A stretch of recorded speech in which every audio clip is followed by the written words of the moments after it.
Hello friends, நான் Anandhi frame. எல்லாரும் எப்படி இருக்கீங்க? எல்லாருக்கும் ஹாப்பி விநாயகர் சதுர்த்தி வாழ்த்துக்கள்.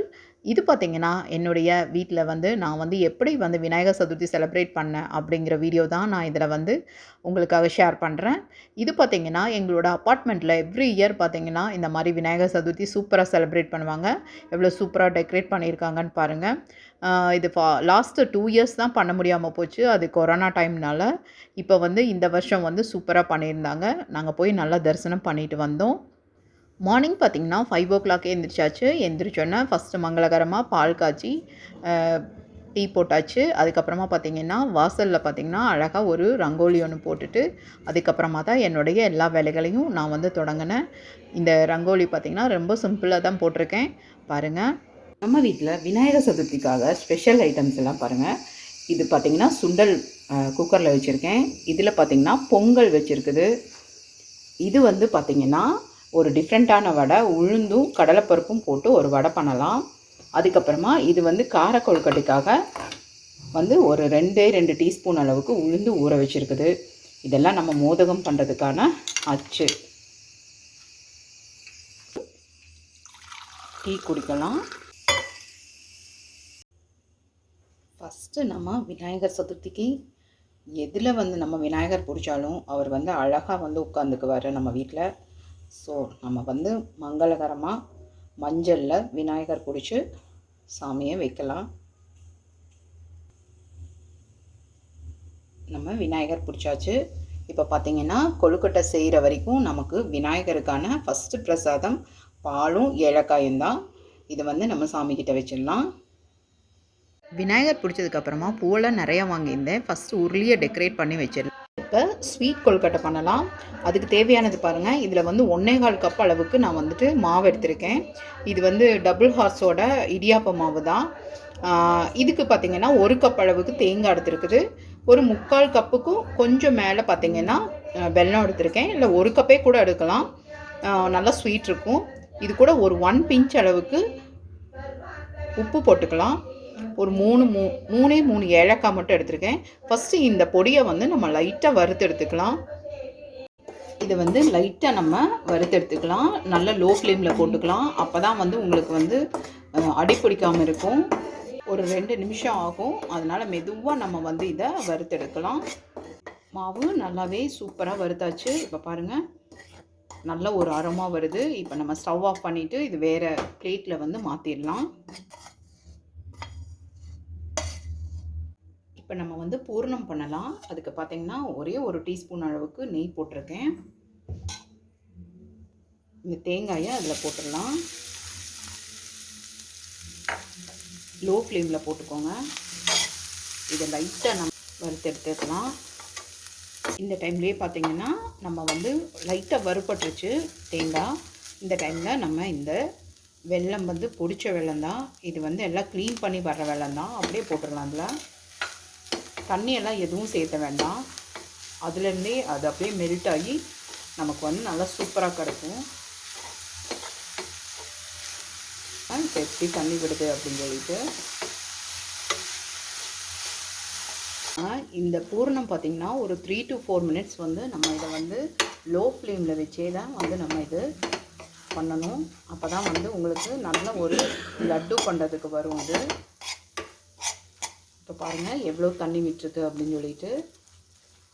இன்னொரு 2 நிமிஷத்தில் இது எல்லாம் ஃபுல்லாக நல்லா ஈர்த்துரும். பார்த்திங்கன்னா ஏலக்காய் நான் முழுசாகவே போட்டிருக்கேன். லட்டு பண்ணும்போது பார்த்திங்கன்னா அந்த பூர்ணம் லட்டு பண்ணுறப்ப நான் அதை ரிமூவ் பண்ணிடுவேன். நீங்கள் வேணால் பொடிச்சு நல்லா பவுடர் பண்ணி அது போட்டுக்கோங்க. பதத்துக்கே போதும். இப்போ ஆஃப் பண்ணிடலாம். இதுவே பார்த்திங்கன்னா ஆறிச்சு அப்படின்னா நல்லா நமக்கு லட்டு பண்ணுற பதத்துக்கு வந்துடும். இந்த பூர்ணம் பண்ணுறதுக்கு பார்த்திங்கன்னா எனக்கு ஒரு 5 to 6 மினிட்ஸ் ஆச்சு. நம்ம 1.25 கப்பு மாவுக்கு பார்த்திங்கன்னா 2 கப்பு அளவு தண்ணி எடுத்துக்கணும்.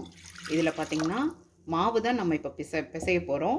அதுக்கு பார்த்திங்கன்னா மேல் மாவு, அதுக்கு தண்ணி நல்லா கொதிக்கட்டும். இது கூட பார்த்திங்கன்னா ஒரே 1 டீஸ்பூன் அளவுக்கு நெய் போட்டுக்கலாம்.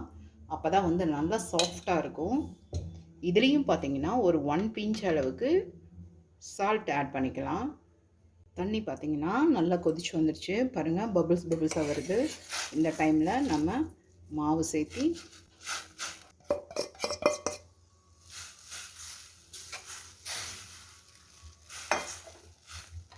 நல்லா இதை வந்து கலந்து விட்டாலே போதும். சூப்பராக உங்களுக்கு கட்டியெல்லாம் ஒன்றும் ஆகாது. இது ஆறுனதுக்கப்புறமா நம்ம கை போட்டு நல்லா பிசைஞ்சு எடுத்துக்கலாம். நல்லா ஆறட்டும். அதுக்கப்புறமா நம்ம கை வச்சு பிசைகிறப்ப ரொம்ப சூப்பராக சாஃப்டாக நமக்கு மாவு கிடச்சிரும். கொஞ்சம் நல்லாவே வார்ம் ஆகிடுச்சு. இதில் பார்த்திங்கன்னா ஒரு இத்தினூண்டு நல்லெண்ணெய் மட்டும் ஊற்றிக்கலாம். அப்போ தான் வந்து காஞ்சு போகாமல் இருக்கும் மாவு.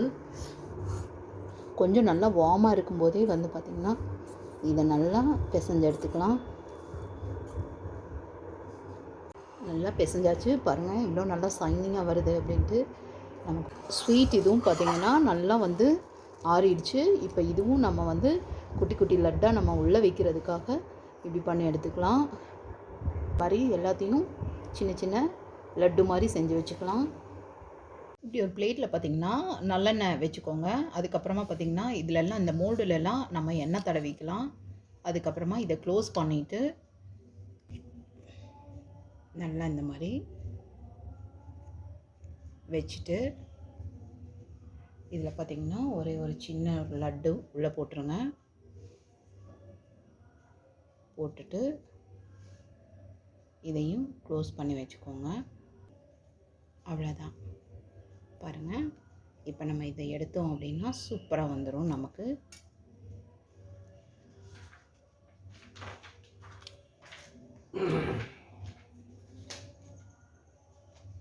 செமையாக வந்துருச்சுடா. இதே மாதிரி நம்ம எல்லாம் போடலாம். பாருங்கள், இந்த மாதிரி சூப்பராக வந்துடுச்சு. இந்த ஸ்வீட் மோதகம் பண்ணுறதுக்கு தான் வந்து பார்த்திங்கன்னா எனக்கு கொஞ்சம் டைம் எடுத்தது. இதுக்கு வந்து வேறு யாராவது ஹெல்ப்புக்கு இருந்தாங்க அப்படின்னா நமக்கு தெரிஞ்சிருக்காது. என் பொண்ணுக்கும் செமஸ்டர் போயிட்டு இருந்தது. ஸோ அதனால் நானே தான் எல்லா வேலையும் பண்ணுற மாதிரி இருந்தது. இந்த வீடியோ மட்டும் எடுக்கிறதுக்காக என் பொண்ணு வந்திருந்தா. யூஸ்வல் நம்ம இட்லி பாத்திரத்தில் தான் நான் வைக்கிறேன். இதில் இலை போட்டு கூட வைப்பாங்க. பட் எனக்கு இலை கிடைக்காதங்காட்டி நான் வந்துட்டு இந்த மாதிரி நம்ம எப்பயும் இட்லி வேக வைப்போம், அப்புறமா சேமியா இடியாப்பம்லாம் வேக வைப்போம்ல, அந்த கிளாத்து தான் இது. ஏன்னா ஆல்ரெடி நம்ம இது வந்து வேக வச்ச மாவு தான். இது வந்து ஒரு 5 மினிட்ஸ்லேயே வந்து உங்களுக்கு ரெடி ஆகிடும். இதை நம்ம வந்து க்ளோஸ் பண்ணி வச்சிடலாம். இப்போ நம்ம சுவையான சக்கரை பொங்கல் கூட சூப்பராக ரெடி ஆகிடுச்சு. இந்த ரெசிபியோட டீட்டெயில்ஸ் வந்து நான் டிஸ்கிரிப்ஷன் பாக்ஸில் கொடுக்குறேன். ஆல்ரெடி நான் வந்து நம்ம சேனலில் இந்த பொங்கல் ரெசிபி நான் போட்டுட்டேன். 2 டீஸ்பூன் அளவுக்கு நான் வந்து உளுந்து ஊற வச்சது. இதை வந்து நம்ம கொஞ்சம் கொரகொரப்பு தன்மையில் அரைச்சி எடுத்துக்கலாம். இந்த மாதிரி அரைச்சி எடுத்துக்கலாம். கொஞ்சம் தான் தண்ணி ஊற்றி இருக்குது. ஒரு டேபிள் ஸ்பூன் அளவுக்கு தண்ணி ஊற்றி நான் வந்து இதை அரைச்சிருக்கேன். பாருங்கள், இந்த பதத்துக்கு இது போதும். நம்ம இப்போ வந்து கார கொழுக்கட்டை பண்ணிகிட்ருக்குறோம். இதுக்கு பார்த்திங்கன்னா ஒரு டீஸ்பூன் அளவுக்கு நெய் போட்டுக்கலாம். நெய் போட்டாலே செம்ம டேஸ்டியாக இருக்கும். இப்போ பார்த்திங்கன்னா நம்ம ஒரு அரை டீஸ்பூன் அளவுக்கு கடுகு போட்டுக்கலாம். 1 டீஸ்பூன் அளவுக்கு உளுந்தம்பருப்பு போட்டுக்கலாம். அதே மாதிரி ஒரு 1.5 டீஸ்பூன் அளவுக்கு கடலைப்பருப்பு போட்டுக்கலாம். 2 பிஞ்ச் அளவுக்கு ஜீரகம் போட்டுக்கலாம். நம்ம கட் பண்ணி வச்ச 2 பச்சை மிளகாய் சேர்த்துக்கலாம். ரொம்ப ஈஸி. இதில் வந்து கறி லீவ்ஸு கொஞ்சம் நம்ம பிச்சு போட்டுக்கலாம். இதை பார்த்திங்கன்னா ஒரு 2 டேபிள் ஸ்பூன் அளவுக்கு தேங்காயும் சேர்த்துக்கலாம். சூப்பராக இருக்கும். பெருங்காயம் ஒரு 1 பிஞ்ச் போட்டுக்கலாம். போட்டுட்டு இதை நல்லா கலந்து விட்டுட்டு 1 கப்பு ரைஸுக்கு பார்த்திங்கன்னா 1.5 கப்பு தண்ணி அதை நம்ம இதில் ஊற்றிடலாம். தேவையான அளவு உப்பு மட்டும் சேர்த்திக்கலாம். நான் வந்து ஒரு அரை டீஸ்பூன் அளவுக்கு சேர்த்திருக்கேன். ஏன்னா இது நம்ம டேஸ்ட் பார்க்காம தான் நம்ம செய்யணும். அதனால் இந்த டைமில் பார்த்திங்கன்னா நம்ம அரைச்சி வச்ச இந்த உளுந்தையும் நம்ம வந்து இதில் சேர்த்திடலாம். எதுக்கு இது சேர்த்துறோம் அப்படின்னா நல்லா சாஃப்டாகவும் இருக்கும், அதே டைமில் டேஸ்டியாகவும் இருக்கும். இது கூட பாசிப்பருப்பும் சேர்த்து செஞ்சால் இன்னும் ரொம்ப டேஸ்டியாக இருக்கும். 1 டீஸ்பூன் பாசிப்பருப்பு, 1 டீஸ்பூன் வந்து உளுந்து போட்டு இந்த மாதிரி அரைச்சி நம்ம சேர்த்துனாலும் ரொம்ப நல்லாயிருக்கும். எடுத்து வச்ச 1 கப் அளவுக்கு அரிசி மாவை நம்ம இதில் சேர்த்திடலாம்.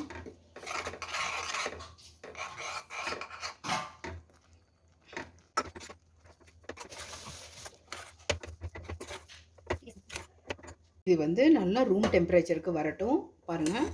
அப்போ தான் வந்து நம்ம இதை வந்து பிடி கொழுக்கட்டை பண்ண முடியும்.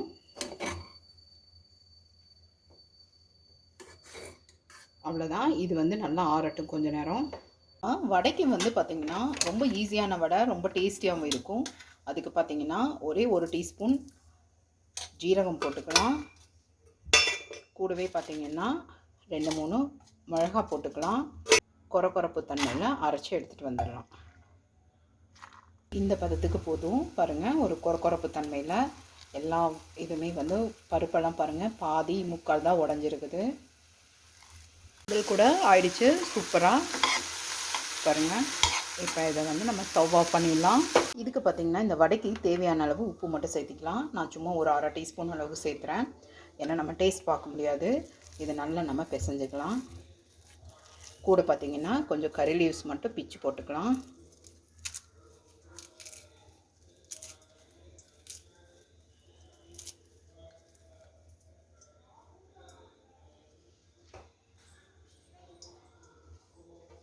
ஒரு 2 டேபிள் ஸ்பூன் அளவுக்கு தேங்காய் சேர்த்திடலாம். அதில் சூப்பராக இருக்கும் இந்த வடைக்கு. மாதிரி சின்ன சின்ன உருண்டையாக எடுத்துகிட்டு பாருங்கள் இந்த மாதிரி தட்டி போட்டாலே போதும். சூப்பராக வந்து நமக்கு கிறிஸ்பியான சம வடை கிடச்சிடும். எண்ணெய் காஞ்சிருச்சு. நம்ம இதில் போட்டு எடுத்துடலாம். குட்டி குட்டியாக வடை போட்டு எடுக்கலாம். நம்ம வடை சூப்பராக ஆயிடுச்சு பாருங்கள். நம்ம இதை வந்து திருப்பி போட்டுட்டோம் அப்படின்னா நல்லா கிறிஸ்பியான வடை ரெடி. இந்த பதத்துக்கு எடுத்தால் போதும். இப்போ நம்ம பிடி கொழுக்கட்டைக்கு பார்த்திங்கன்னா நல்லா ரூம் டெம்பரேச்சருக்கு வந்துருச்சு. இதை நல்லா நம்ம பிசைஞ்சு விட்டோம்னாலே போதும். பிடி கொழுக்கட்டை இப்போ செஞ்சிடலாம். விநாயகருக்கு ரொம்ப ரொம்ப பிடிச்சது.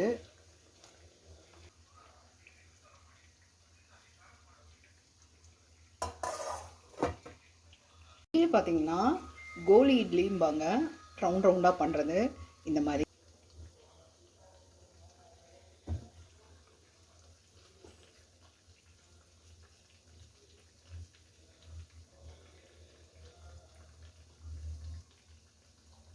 நம்மளோட இனிப்பு கொழுக்கட்டை சூப்பராக ரெடி ஆகிடுச்சு. இதை நம்ம வந்து சாமிக்கு எடுத்து வைக்கலாம். சேம் நம்ம வந்து ஸ்வீட்டு கொழுக்கட்டை பண்ண மாதிரியே தான் இதுவும் அதே மாதிரி தான். ஒரு 5 மினிட்ஸ் வந்து நம்ம குக் பண்ணாலே போதும். ஆல்ரெடி வந்து இந்த மாவெல்லாம் நல்லாவே வெந்திருக்குது. அதனால் 5 மினிட்ஸ்க்கு வேக வச்சு எடுத்துகிட்டு வந்துடலாம். நம்மளோட கார கொழுக்கட்டையும் ஆயிடுச்சு. இப்போ நம்ம சாமிக்கு படைக்கலாம். சூப்பராக நமக்கு சாமிக்கு பார்த்திங்கன்னா நைவேத்தியமாக எல்லாமே பண்ணியாச்சு. இனிப்பு கொழுக்கட்டை, கார கொழுக்கட்டை, கோலி இட்லி, வடை, சுண்டல், பொங்கல் எல்லாமே பண்ணியாச்சு. பாருங்கள் நம்ம விநாயகரை நான் மஞ்சளில் பிடிச்சி வச்சது.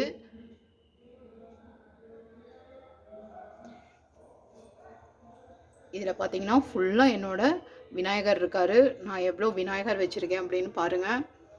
சாமிக்கு பார்த்திங்கன்னா எல்லா விதமான நைவேத்தியமும் பண்ணி நான் வந்துட்டு நல்லா திருப்திகரமாக செஞ்சுட்டு நான் சாமிக்கு படைச்சி நான் வந்து ரொம்ப நல்லா சாமி கும்பிட்டேன்.